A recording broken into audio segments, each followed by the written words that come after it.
महाराज किस तरीके का मेल आया था, किसने के द्वारा ये मेल आया था, किस तरीके की धमकी दी गई थी? पूर्व में पठानकोट एक स्थान है, वहां हम कथा में थे तो उसके मध्य में हमको जानकारी लगी कि अमुक कोई मेल आया था जिसके बारे में हमने शिकायत करवा दी है। शेष जानकारी हमको पता नहीं है, उस बारे में कानून अपनी कार्यवाही करेगा, कानून अपने हिसाब से देखेगा। भारतीय कानून बहुत ही मजबूत है और हनुमान जी महाराज सब पर कृपा करें, बालाजी महाराज, यही कहना है। ये सब चलता रहता है, इन सब पे बहुत ज्यादा ध्यान देने की आवश्यकता नहीं है।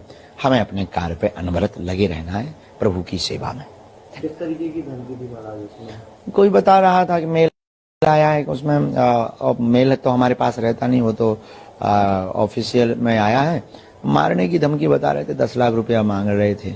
ऐसा चलता रहता है, तरह तरह के लोग हैं, लेकिन कानून बहुत सख्त है, जकड़ा पकड़ा जाए। बताया जा रहा है कोई लॉरेंस बिश्नोई की मेल आईडी है, उससे आपकी आईडी ऑफिशियली आईडी पर इस तरीके का मेल आया था। हमने उस बारे में कोई विचार नहीं किया, ना सुना है, ना हमने देखा है। हमें जानकारी भर लगी तो उसकी अधिकारियों को सूचना दे दी है, और उस प्रकार से भगवान जाने क्या है सत्य सत्य। इसके पहले भी लगातार आपको इस तरीके की हाँ। धमकी आती है, क्यों, क्या वजह रहती है और इन सबके पीछे का उद्देश्य क्या रहता है? सनातन का जो कार्य चल रहा है तो निश्चित रूप से उनको कुछ ना कुछ लगता होगा, लेकिन हम एक बात बोलें, हनुमान जी महाराज हमारे साथ हैं।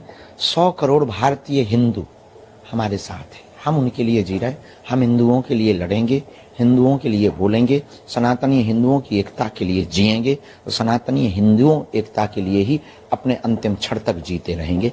यही हमारा दृढ़ संकल्प है। बस पुलिस के लिए निश्चित रूप से ये चुनौती भरा कार्य था।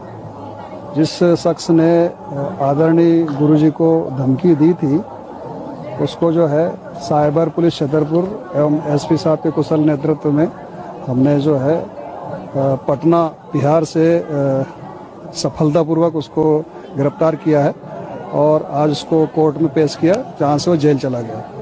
क्या मामला था सर, किस तरीके की धमकी दी गई थी? संबंधित ने आदरणीय गुरुदेव को 10 लाख रुपए की फिरौती और नहीं देने पर जान से मारने की धमकी ईमेल के माध्यम से दी थी, उसी पर यह कार्रवाई हुई। किस नाम से शख्स था, किस तरीके की आईडी थी वो?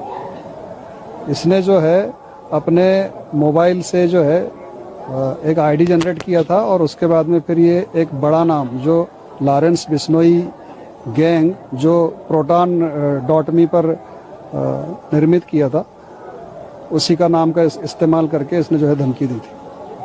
अभी क्या है सर, उसको जेल भेज दिया गया? किस तरह की कार्रवाई, किन धाराओं के तहत कार्रवाई हुई? संबंधित के खिलाफ में धारा 387 एवं 506 आईपीसी और आईटी एक्ट की धाराओं के तहत कार्रवाई हुई। पूछताछ में क्या सामने आया, क्या उद्देश्य था उनका? पूछताछ में उसका कोई विशेष उद्देश्य नहीं था, चूंकि वो इंटरनेशनल लेवल पर क्रिप्टो करेंसी से संबंधित काम करता है और उसने लालच में आकर के स्वतः प्रेरित होकर के किसी बड़े नाम को इस तरह से धमकी देने का प्रयास किया।